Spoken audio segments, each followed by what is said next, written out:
Hi ಬನ್ನಿ ನಮ್ಮ ಮನೆಗೆ ತಿಥಿಗೆಲ್ಲವ.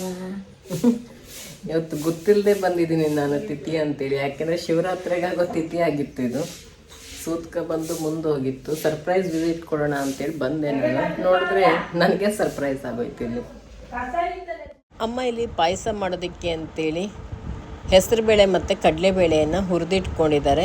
1 ಲೋಟ ಹೆಸರುಬೇಳೆಗೆ 1/4 ಲೋಟದಷ್ಟು ಕಡಲೆಬೇಳೆಯನ್ನು ಸೇರಿಸ್ಕೊಂಡು ಚೆನ್ನಾಗಿ ಹುರಿದು ಕ್ಲೀನಾಗಿ ತೊಳೆದು ಈಗ ಕುಕ್ಕರಲ್ಲಿ ಬೇಯಿಸೋದಕ್ಕೆ ಇಟ್ಕೊಂಡಿದ್ದಾರೆ.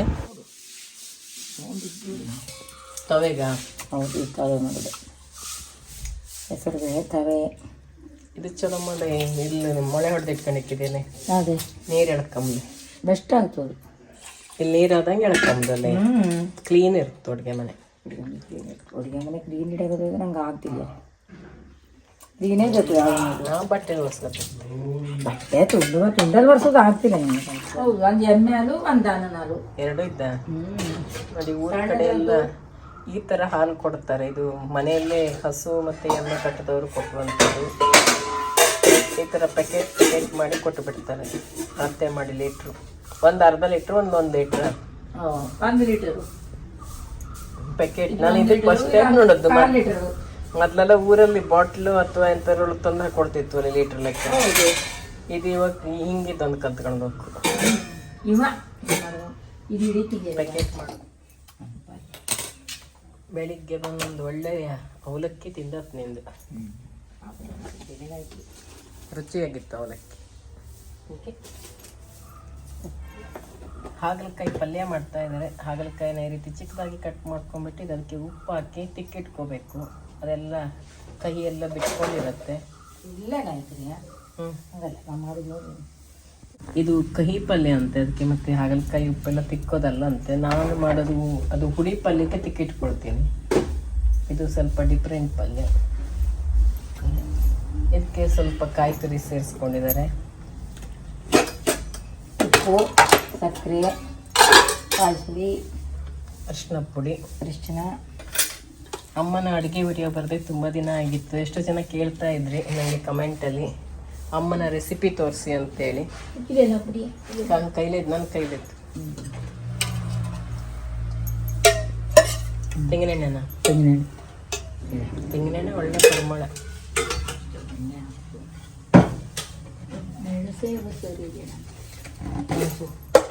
ಕಡಿಗೆ ಮೆಣಸು. ಬೆಂಗಳೂರಲ್ಲೇ ಚಲೋ ಇತ್ತು ಮೆಣಸು. ಇದು ಚಲೋ ಬಂದಾಡ ತಂದು ಕೊಡ್ತಾರೆ ಊರು ಕಮಲಕರ ಅಂಗಡಿಗ. ಸ್ವಲ್ಪ ಉದ್ದಿನ ಬೇಳೆ, ಜೀರಿಗೆ, ಸಾಸಿವೆ ಎಲ್ಲ 1/4 ಚಮಚದಷ್ಟು. ನೀವು ಮೆಣಸಿನ ಬದಲು ಹಸಿ ಮೆಣಸು ಬೇಕಾದರೂ ಹಾಕ್ಕೋಬೋದು. ಗ್ಯಾಸ್ ಹಚ್ಚಿಟ್ಟು. ನಿಮ್ಗೆ ಯಾರಿಗಾದ್ರೂ ತುಂಬ ಎಸಿಡಿಟಿ ಇದೆ ಅಥವಾ ಮೂಲವ್ಯಾಧಿ ಇದೆ, ತುಂಬ ಹೀಟ್ ಬಾಡಿ, ಆ ಥರದವರೆಲ್ಲ ಈ ರೀತಿ ಒಣಮೆಣಸನ್ನ ಬಳಸಿ. ಇಲ್ಲಾಂದರೆ ಹಸಿ ಮೆಣಸು ತಿನ್ಬೋದು. ಕರಿಬೇವು.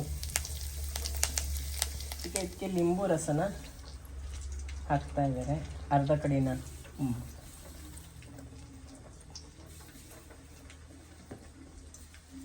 ಒಂದು ಇಡೀ ಲಿಂಬು ಬೇಕಾ? ಆಮೇಲೆ ಇವೆಲ್ಲ ಮಿಕ್ಸ್ ಮಾಡ್ಕೋಬೇಕು. ಉಪ್ಪು, ಸಕ್ಕರೆ, ಅರಿಶಿನ, ಕಾಯಿ ತುರಿ, ಲಿಂಬು ರಸ ಎಲ್ಲ ಹಾಕಿದ್ನ ಈ ರೀತಿ ಮಿಕ್ಸ್ ಮಾಡ್ಬೇಕು. ಇದೆಲ್ಲ ಮಿಕ್ಸ್ ಮಾಡಾದ್ಮೇಲೆ ಒಗ್ಗರಣೆ ಹಾಕ್ಕೊಂಡಿರೋದಿರುತ್ತಲ್ಲ ಅದಕ್ಕೆ ಇದನ್ನ ಹಾಕ್ಕೋಬೇಕು. ಹಾಕ್ಕೊಂಡು ಮತ್ತೊಮ್ಮೆ ಎಲ್ಲ ಚೆನ್ನಾಗಿ ಮಿಕ್ಸ್ ಮಾಡಬೇಕು.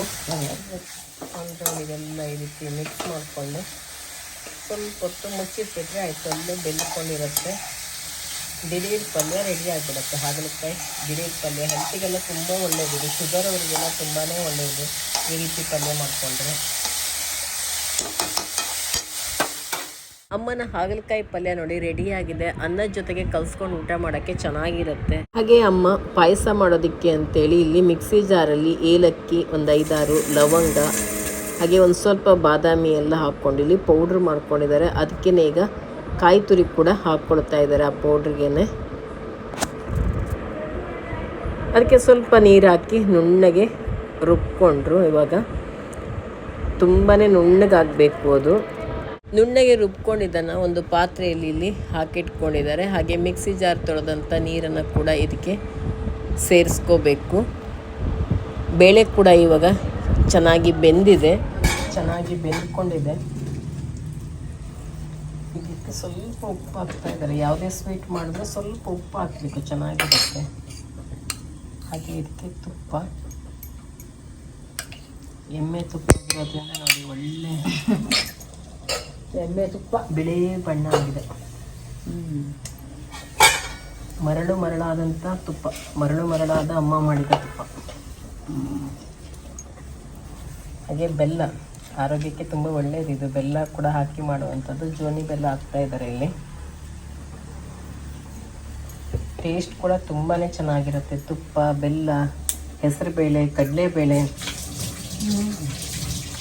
ಬಾದಾಮಿ, ಯಾಲಕ್ಕಿ, ಹೌದು ಬಾದಾಮಿ, ಏಲಕ್ಕಿ ಮತ್ತು ಲವಂಗ, ಇದು ಹಸಿಗೆ ತವೆಗೆ ಒಗ್ಗರಣೆ. ಇದಕ್ಕೆ ಸ್ವಲ್ಪ ನೀರು ಸೇರಿಸ್ಕೊಂಡಿದ್ದಾರೆ. ಇವಾಗ ಚೆನ್ನಾಗಿ ಇನ್ನು ಕುದಿಸ್ಕೊಳ್ಳಲ್ಲ. ಕಡೆ ಹಾಲು ಕಾಯಿ ಬಿಸಿ ಹೀಗೆ ಹಾಕ್ಬಿಡ್ತಾರಲ್ಲ. ಬೆಲ್ಲದ ಜೊತೆಗೆ ಸ್ವಲ್ಪ ಸಕ್ಕರೆ ಕೂಡ ಹಾಕ್ತಾ ಇದ್ದಾರೆ, ಒಂದು 3 ಚಮಚದಷ್ಟು. ಪಾಯಸಕ್ಕೆ ಬೆಲ್ಲ ಸಕ್ಕರೆ ಎರಡೂ ಸೇರಿಸಿದ್ರೇ ಟೇಸ್ಟ್ ಇನ್ನೂ ಅದ್ಭುತವಾಗಿರುತ್ತೆ. ರುಬ್ಕೊಂಡಿದ್ದಂತಹ ಎಲ್ಲನ ಸೇರಿಸ್ತಾ ಇದ್ದಾರೆ ಇಲ್ಲಿ. ಬಾದಾಮಿ, ಯಾಲಕ್ಕಿ, ಲವಂಗ, ಗೋಡಂಬಿನೂ ಹಾಕ್ತಲ್ಲ ಒಂದ್ಸಲ. ಇದು ಹಾಕ್ತೆ ಗೋಡಂಬಿ ತಗೋಬತ್ತೆ. ಇದು ಕುದೀತಾ ಇರಲಿ. ಪಾಯಸ ಅಂದರೆ ಪಾಯಸ. ಮತ್ತು ತುಪ್ಪ ಹಾಕೋ ಕಡೆ ಮತ್ತೆ ಕುದಿಯಕರ. ಅಮ್ಮನ ಪಾಯಸ ತುಂಬ ಟೇಸ್ಟಿಯಾಗಿರುತ್ತೆ ಮಾತ್ರ. ನನಗಂತೂ ತುಂಬಾ ಇಷ್ಟ. ಒಬ್ಬೊಬ್ರು ಮಾಡ್ತಾನೆ. ಈಗ ಪಾಯಸಕ್ಕೆ ಇಲ್ಲಿ ಗೋಡಂಬಿ, ದ್ರಾಕ್ಷಿ ಎಲ್ಲ ಹಾಗೇನೆ ಹಾಕ್ತಾ ಇದ್ದಾರೆ. ಏನು ತುಪ್ಪದಲ್ಲಿ ಹುರಿದಾಕ್ಬೇಕಂತಿಲ್ಲ, ಹಾಗೆ ಹಾಕಿದ್ರು ತುಂಬ ಚೆನ್ನಾಗಿರುತ್ತೆ ಅಷ್ಟೇ. ಕುದಿಯುವಾಗ ಮತ್ತೆ ಸ್ವಲ್ಪ ತುಪ್ಪನ ಹಾಕ್ಬೇಕಂತ ಇದಕ್ಕೆ. ನೋಡಿ ಸೂಪರ್ ಪಾಯಸ. ಬಹಳ ದಿನಗಳ ನಂತರ ಅಮ್ಮನ್ನ ನೋಡಿ ಕೂಡ ತುಂಬ ಖುಷಿಯಾಯಿತು. ಅಪ್ಪ ಅಮ್ಮನ್ನ ನೋಡಿ. ಈಗ ಕೊನೆಯಲ್ಲಿ ತುಪ್ಪ ಹಾಕ್ತಾ ಇದ್ದಾರೆ. ಬಾದಾಮಿ ಎಲ್ಲ ಇದ್ದಲ್ಲ. ಈಗ ಇದು ಚೆನ್ನಾಗಿ ಕುದಿದ್ರೆ ಪಾಯಸ ರೆಡಿ. ಇದು ಟೇಸ್ಟ್ ಎಲ್ಲ ನೋಡೋಂಗಿಲ್ಲ. ಇವತ್ತು ತಿಥಿಗೆ ಮಾಡ್ತಿರೋ ಪಾಯಸ ಅಲ್ವಾ, ಅದಕ್ಕೆ ಟೇಸ್ಟ್ ನೋಡೋಂಗಿಲ್ಲ. ಅಜ್ಜನ ತಿಥಿ ಇವತ್ತು. ಅಪ್ಪನ ತಿಥಿ ಇವತ್ತು. ಇವಾಗ ಪಾಯಸ ಚೆನ್ನಾಗಿ ಕುದೀತಾ ಇದೆ. ಈ ಟೈಮಲ್ಲಿ ಈ ರೀತಿ ತಿರ್ಸ್ತಾನೇ ಇರಬೇಕಾಗತ್ತೆ ಸೌಟನ್ನು, ಯಾಕೆಂದರೆ ತಳ ಎಲ್ಲ ಹಿಡ್ಕೋಬಾರ್ದು ಅಂತೇಳಿ. ರುಚಿಕರವಾದಂಥ ಹೆಸರುಬೇಳೆ ಮತ್ತು ಕಡಲೆಬೇಳೆ ಪಾಯಸ ರೆಡಿ. ತುಪ್ಪದ ಒಗ್ಗರಣೆಯನ್ನು ಹಾಕಿದ್ದಾರೆ. ತುಪ್ಪದಲ್ಲಿ ಉದ್ದಿನಬೇಳೆ, ಇಂಗು, ಜೀರಿಗೆ, ಸಾಸಿವೆ ಎಲ್ಲ ಹಾಕ್ಬಿಟ್ಟು ಒಣಮೆಣಸಿನ್ಕಾಯಿ ಎಲ್ಲ ಒಳ್ಳೆ ಘಮ ಅಂತಿದೆ ಒಗ್ಗರಣೆ. ಕಾಯಿನ ಹಾಗೇನೆ ರುಬ್ಕೊಂಡಿರೋದು, ಕಾಯಿಗೇನು ಹಾಕಿ ರುಬ್ಬಿಲ್ಲ. ಬೇಕಂದರೆ ನೀವು ಒಂದು ಹಸಿಮೆಣಸಿನ್ಕಾಯಿ ಕೂಡ ಹಾಕ್ಕೊಂಡು ರುಬ್ಕೋಬೋದು ಹಸಿಗೆ. ಬೆಂಡೆಕಾಯಿ, ಸೌತೆಕಾಯಿ ಮತ್ತು ಆಲೂಗಡ್ಡೆ ಮಿಕ್ಸ್ ಮಾಡಿ ಮಾಡುವಂಥ ಹಸಿ ಅಂತೆ ತುಂಬ ಟೇಸ್ಟಿಯಾಗಿರುತ್ತೆ. ನೀವು ಕೂಡ ಒಮ್ಮೆ ಟ್ರೈ ಮಾಡಿ, ಎಲ್ಲರಿಗೂ ಇಷ್ಟ ಆಗುತ್ತೆ. ಒಗ್ಗರಣೆ ಹಾಕ್ಕೊಂಡಿದ್ದಾರಲ್ಲ, ಇದಕ್ಕೆ ಮಿಕ್ಸ್ ಮಾಡೋದಕ್ಕೆ ಅಂತ ಸೌತೆಕಾಯಿನ ಹೆಚ್ಚಿಟ್ಕೊಂಡಿರುವಂಥದ್ದು. ಇವಾಗ ಬೇಯಿಸ್ಕೊಂಡ್ಬಿಟ್ಟು ಸಿಪ್ಪೆ ಎಲ್ಲ ತೆಗೆದು ಕಟ್ ಮಾಡ್ಕೊಂಡಂಥ ಆಲೂಗಡ್ಡೆ ಮತ್ತು ಸೌತೆಕಾಯಿ ಹಸಿದೆ. ಇದು ಚಿಕ್ಕದಾಗಿ ಹೆಚ್ಕೊಂಡಿರೋದು. ಇದಕ್ಕೆ ಮೊಸರು ಮತ್ತು ಈಗ ಅಲ್ಲೇ ರುಬ್ಕೊಂಡ್ಬಿಟ್ಟು ಒಗ್ಗರಣೆ ಹಾಕಿಟ್ಟಿದ್ದಾರಲ್ಲ ಅದನ್ನ ಆ ಕಾಯಿನ ಸೇರಿಸ್ತಾರೆ ಇದಕ್ಕೆ. ನಂತರ ರುಚಿಗೆ ತಕ್ಕಷ್ಟು ಉಪ್ಪು ಹಾಕ್ಕೊಂಡ್ಬಿಟ್ಟು ಚೆನ್ನಾಗಿ ಮಿಕ್ಸ್ ಮಾಡಿಬಿಟ್ರೆ ಸಖತ್ತಾಗಿರೋ ಹಸಿ ರೆಡಿ. ಅನ್ನದ ಜೊತೆ ತುಂಬ ಚೆನ್ನಾಗಿರುತ್ತೆ ಇದು.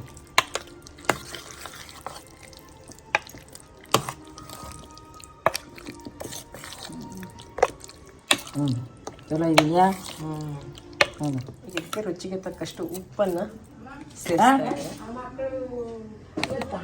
ಅಡಿಕೆ ತುಂಬಕ್ಕಾಗ್ತದೆ ಮತ್ತೆ ಮೆತ್ತಿಗಿದ್ದದ್ದು ನೀ ಹೇಳಿ ತಕೊಂಡು ಹೋಗ್ಬೇಕಲ್ಲ ಅಕ್ಕ ಗಂಟೆ ತುಂಡ್ಕೊಂಡು ಹೋಗ್ಲಾಗಿತ್ತೆ. ಸೊಪ್ಪು, ಕರಿಬೇವಿನ ಸೊಪ್ಪು, ಹಸಿ ಶುಂಠಿ ಆಯಿಸ್ಬಿಡಿ.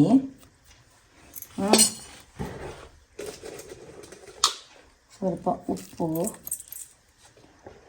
ಇಷ್ಟು ಹಾಕೊಂಡು ಹಿಂಗೆ ಕಲಸ್ಕೊಂಡು ಹಸಿಮೆಣಸು ಗಂಡು ಉದ್ದನೆ ಇದು ಉದ್ದಿನ ಮೀನಿಗೆ ಒಂದು ಮುಷ್ಟಿ ಕೊತ್ತಿನೂ ನೆನೆಸಿದ್ದೆ ತಿಳಿಯುತ್ತಾ. ಒಳ್ಳೆ ಹಿಟ್ಟು ಮಸ್ತ್ ಒಂದು ಗ್ರೈಂಡರಲ್ಲಿ ಬೇಯಿಸೋದಕ್ಕೆ. ಹಿಂಗೆ ಬರೋದು ಇದು ಯಾವುದು ಇದಕ್ಕೆಲ್ಲ ವಡೆಗೆಲ್ಲ ಹಿಂಗೆ ಬಂದು ರುಚಿ ಆಗ್ತು. ನಮ್ಗೆ ಎಷ್ಟು ಬೇಕು ಅಷ್ಟು ವಡೆಗ ನಾನು ಗೊತ್ತಿದ್ದ ವಡೆ ಬಂದು ಗೊತ್ತು ಆಯ್ತು ಕೆತ್ತನೆ ಇಷ್ಟಿಟ್ಟು ಬಿಡುತ್ತೆ. ಬೇಕಾದ್ರೆ ಪಾಪ ನಾಳೆಗೂ ಒಂದು ರೌಂಡ್ ಮಾಡ್ಕೊತೀವಿ ಹಂಗೆ ಇಟ್ಕೊಂಡು ಕೆತ್ತನೆ ಇಷ್ಟು ಮಾಡ್ಕೊಂಡು ಈಗ ಇದಕ್ಕೆ ಒಂದೇ ಒಂದು 2 ಚಮಚ ಎಣ್ಣೆ ಬಿಸಿ ಮಾಡಕ್ಕೆ. ಹೌದು, ಎಣ್ಣೆ ಬಿಸಿ ಮಾಡಕ್ಕೆ ಉದ್ದು ನೋಡಿ ಕಲ್ತು ಬಿಸಿ ಆಗ್ತದೆ. ಅವಾಗ 1 ಚಮಚ ಎಣ್ಣೆ ಕಾಯ್ತದೆ. ತೂತು ಹೊಡೆ ಬೇಡ, ರೌಂಡ್ ಹೊಡೆನೇ ಅಡಿದೆ. ಯಾವುದು ಮಾಡ್ಲಿದೆ ಕೆತ್ತ. ತೂತು ಹೊಡೆ ಬೇಕಾದ್ರೆ ತೂತು ಹೊಡೆ, ರೌಂಡ್ ಹೊಡೆ ಬೇಕಾದ್ರೆ ರೌಂಡ್ ಹೊಡೆ. ಚಲೋ ಆಗ್ತಂದ್ರೆ ವಡೆ ನೀವು ತಿನ್ನೋ ಹಂಗದು. ಈಗ ಎಣ್ಣೆ ಬಿಸಿ ಆಗಿದ್ದಾರೆ ಇದು. ಅದಿರೋ ಎಣ್ಣೆ ಒಂದು 2 ಚಮಚ ಹಾಕೊಳ್ಳ. ಎಣ್ಣೆ ಕುಡಿಯಿಲ್ಲ ಗಾಳಿ. ಈ ಎಣ್ಣೆ ಇದ್ದಾರೆ ಕಾದಿದ್ದೆ ಇದು ಚಲೋ ಕಾದಿದ್ದೆ ಎಣ್ಣೆ. ಹಿಂಗೆ ಆಯ್ತು ಆದಮೇಲೆ ಚಲೋ ಮಿಕ್ಸ್ ಮಾಡ್ಕೊಳ್ಳೋಣ. ಮಿಕ್ಸ್ ಮಾಡ್ಕೊಂಡು ಅಷ್ಟಾ ಕಡೆಗೆ ನೀವು ತೂತು ಹೊಡೆಬೇಕಾದ್ರೆ ತೂತು ಹೊಡೆ ಬೇಡ, ರೌಂಡ್ ಹೊಡೆನೇ ಮಾಡಿ. ರೌಂಡ್ ಹೊಡೆನೇ ಮಾಡಿ. ರೌಂಡ್ ಹಿಡಿದ್ಯಾ?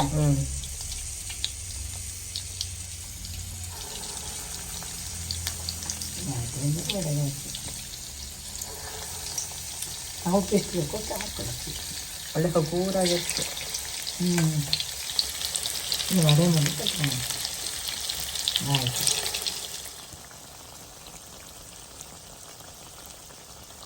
ಇದೊಂದು ಗಂಟೆ ಮಾಡಿಕೊಡ್ತೇನೆ ನೋಡಿ.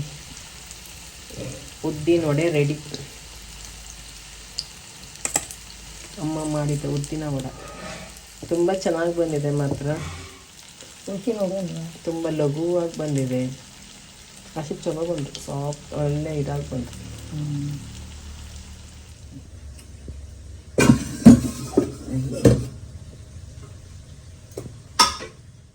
12:30 ಅಮ್ಮನ ಅಡುಗೆ ಎಲ್ಲ ಮುಗೀತು. ಇಲ್ಲಿ ಸಾಂಬಾರು ಮಾಡಿಟ್ಟಿದ್ದಾರೆ.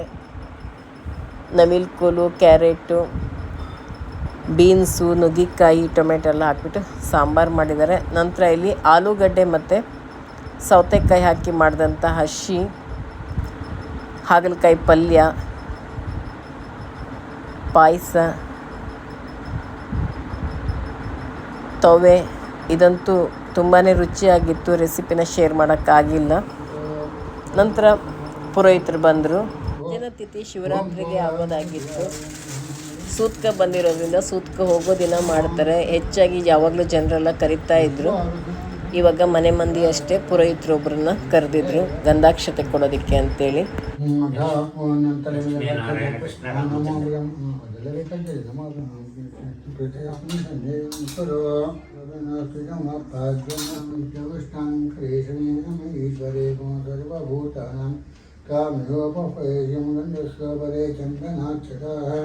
ಓಂ ಆಯನೆ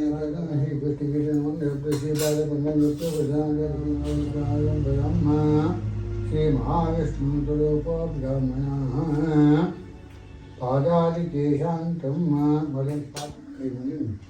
ಇದೋ ಅಷ್ಟಾರ್ಜಂ ಸಮಸ್ತಾರ್ಜಿ ಸಂಪೂರ್ಣಂ ಹೀಗೆ ಸಂಪೂರ್ಣಂ. ಓಂ ಆಪಾಮತನುಜ್ಞಿರ ಓಂ ವೈಯುಕ್ತಿ ಓಂ ಆಪಃ ಶಿವ ಆಪಸ್ಸಂತೋ ಓಂ ಶತಮಾನಂ ಭವತೆ ಶತಾಯು. ದೊಡ್ಡಪ್ಪನ ಮನೆಯಲ್ಲೂ ಕೂಡ ಇವತ್ತು ಮಾಡ್ತಾರೆ. ಅಪ್ಪ ಮುಂಚೆ ತಿಥಿ ಮಾಡ್ತಾಯಿದ್ರು, ಇವಾಗ ಗಂಧಾಕ್ಷತೆಯನ್ನು ಕೊಡ್ತಾ ಇದ್ದಾರೆ. ಹಳೆಯರ ದಿನದಂದು ಅವರಿಗೆ ಊಟ ಕೊಡುವಂಥದ್ದು. ವರ್ಷಕ್ಕೆ 1 ಸಾರಿ ಊಟ ಅಂದರೆ ನಮಗೆ ದಿನದ 1 ಊಟ ಇದ್ದಂತೆ ಅಂತ ಹೇಳ್ತಾರೆ. ಇವತ್ತು ಊರಿಗೆ ಬಂದಿದ್ದೀವಿ. ಇವತ್ತು ಅಜ್ಜನ ತಿಥಿ ಊಟ ಮಾಡಿದ್ದಾಯಿತು. ಇವಾಗ ಓಡಾಡಕ್ಕೆ ಹೋಗ್ತಾ ಇದ್ದೀವಿ. ನೋಡಿ, ಅಲ್ಲಿ ಹಲಸಿನ ಮರಕ್ಕೆ ಹಲಸಿನ ಗುಚ್ಚಿಗೆ ಆಗಿದೆ.